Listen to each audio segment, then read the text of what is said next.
दोस्तों, आपने ये कहावत तो सुना ही होगा दैट स्काई इज हार्ड। पर ये हार्ड कितना हार्ड हो सकता है ये आपको आज के वीडियो में अच्छी तरीके से पता चल जाएंगी, क्योंकि आज के वीडियो में हम बात करेंगे 10 ऐसे लॉन्च व्हीकल्स या रॉकेट्स के बारे में जो अपने साथ कई सारे सैटेलाइट्स या अंतरिक्ष यात्रियों को और साथ में सैकड़ों साइंटिस्ट के सालों साल के मेहनत और तपस्या को अपने साथ अंतरिक्ष में ले जाती है। पर आज के वीडियो में हम देखेंगे और जानेंगे उन 10 लॉन्च व्हीकल्स के बारे में जो नहीं ले जा सकी, क्योंकि इनमें से कई सारे तो लॉन्चिंग के दौरान ही और कई धरती से थोड़ी ऊंचाई पर जाकर भीषण दुर्घटना की शिकार हो गई। दोस्तों, आज के वीडियो को देखकर आप अंदाजा लगा सकते हो कि एक सैटेलाइट और रॉकेट बनाने में कितना समय लग सकता है और कितनी खर्च आ सकती है। और जब इतनी मेहनत एक छोटे से मिस्टेक, एक नट बोल्ट के वजह से चंद सेकंड्स में स्वाहा हो जाए, तब आप अंदाजा लगा सकते हो कि उस वक्त वहां का मंजर क्या होता होगा।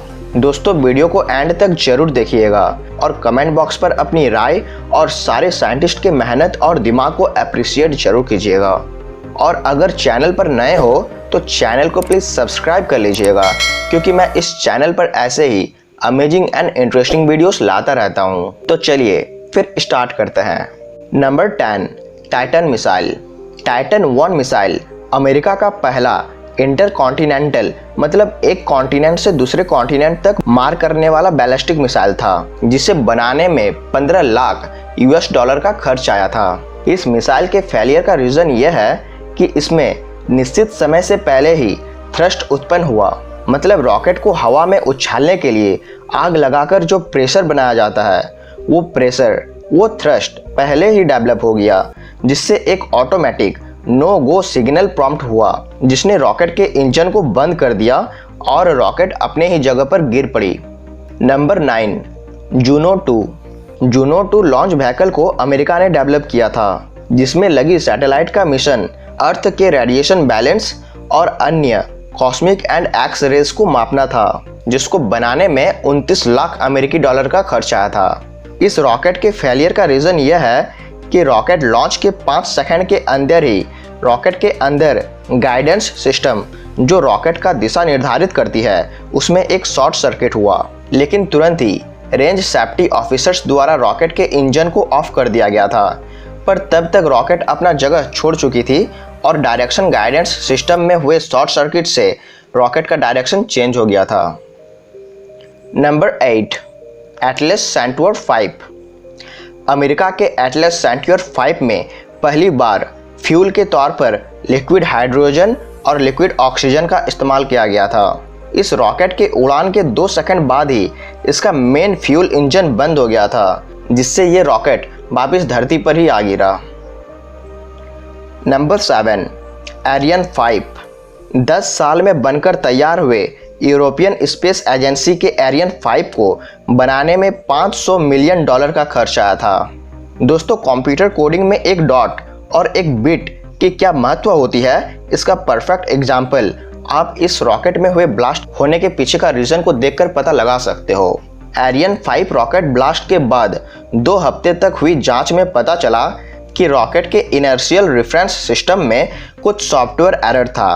वो एरर ये थी कि 64 बिट फ्लोटिंग पॉइंट नंबर को 16 बिट साइंड इंटीजर लिखा गया था, जिससे एक्सट्रैक्शन डाटा मिसमैच हो गया और फिर रिजल्ट आपके सामने है।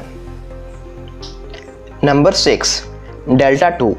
डेल्टा 2 अमेरिकी एयरफोर्स का ग्लोबल पोजिशनिंग सिस्टम यानी नेविगेटिंग सिस्टम था, जिसमें लगी सैटेलाइट की कीमत $400 लाख और रॉकेट की कीमत $555 लाख थी। जांच टीम ने रॉकेट के एक्सप्लोजन का कारण ये बताया कि उड़ान के 6 सेकंड बाद ही रॉकेट के जेम 40 सॉलिड मोटर में एक दरार यानी क्रैक आई और कुछ ही देर में मोटर बंद हो गया, जिससे रॉकेट ब्लास्ट हो गई।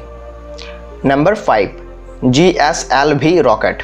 इंडिया का जियो स्टेशनरी सैटेलाइट लॉन्च व्हीकल अपने उड़ान के 1 मिनट बाद ही ब्लास्ट हो गई, जो अपने साथ टेलीकम्युनिकेशन सैटेलाइट को कैरी कर रहा था, जिसमें इसरो का $65 मिलियन यानी इंडियन रुपीस में 3 बिलियन और कई साल की कड़ी मेहनत चंद मिनटों में ही जलकर खाक हो गई।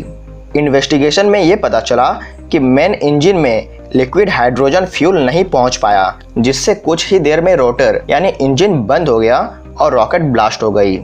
Number 4, Proton M. Proton M Russia का एक expendable heavy lift launch vehicle था, जिसे बनाने में $650 लाख की खर्च आई थी। फेलियर का रीज़न एक वेलोसिटी सेंसर का उल्टा लगाना था, जिसे सिर्फ एक ही डायरेक्शन में फिट होने के लिए बनाया गया था। पर इंस्टॉलेशन साइंटिस्ट ने स्पेस सेव करने के लिए ज़बरदस्ती उसे उल्टा फिट कर दिया और फिर रॉकेट कुछ ही समय में ब्लास्ट हो गई। Number 3, एंटेरेस 130।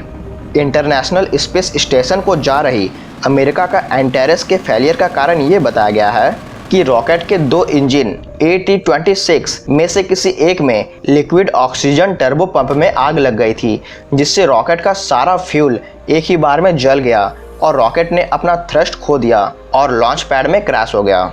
Number 2, falcon 9 CRS-7।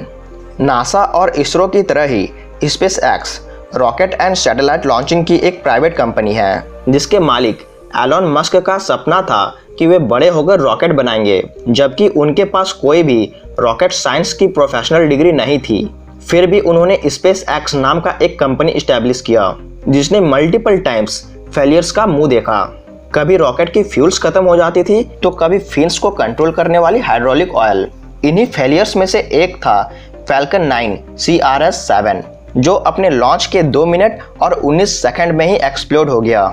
Space x ने इसका रीजन एक मैन्युफैक्चरिंग डिफेक्ट को बताया है, बट अकॉर्डिंग टू नासा इस रॉकेट के डिजाइनिंग के कारण इस रॉकेट में विस्फोट हुआ था। Number 1, last but not the list, falcon 9। ये भी स्पेस एक्स की एक फैल्कन सीरीज थी। इन्वेस्टिगेशन टीम ने फेलियर का रीजन ये बताया कि सुपर कोल्ड टैंक को प्रेशराइज करने के लिए जिन हीलियम टैंक्स का यूज किया जाता है वो कार्बन फाइबर्स से बने हुए थे। ऑक्सीजन कार्बन फाइबर्स से रिएक्ट किया और हीलियम सॉलिड में कन्वर्ट हो गया, जिससे उसमें केमिकल रिएक्शन के कारण वो एक्सपेंड हो गया और फिर ऑक्सीजन टैंक का प्रेशर बहुत ज़्यादा इंक्रीज हो गया, जिससे ऑक्सीजन टैंक ब्लास्ट हुआ और फिर पूरा रॉकेट ही ब्लास्ट हो गया।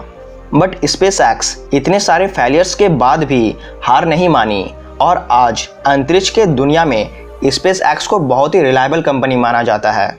दोस्तों, अगर आज का वीडियो आपको अच्छी लगी और आप अगर इसका नेक्स्ट पार्ट देखना चाहते हो तो कमेंट बॉक्स पर बताइएगा, मैं इसका नेक्स्ट पार्ट भी लेकर आऊँगा। एंड गाइस, वीडियो को लाइक करने के लिए और चैनल को सब्सक्राइब करने के लिए आपका बहुत धन्यवाद।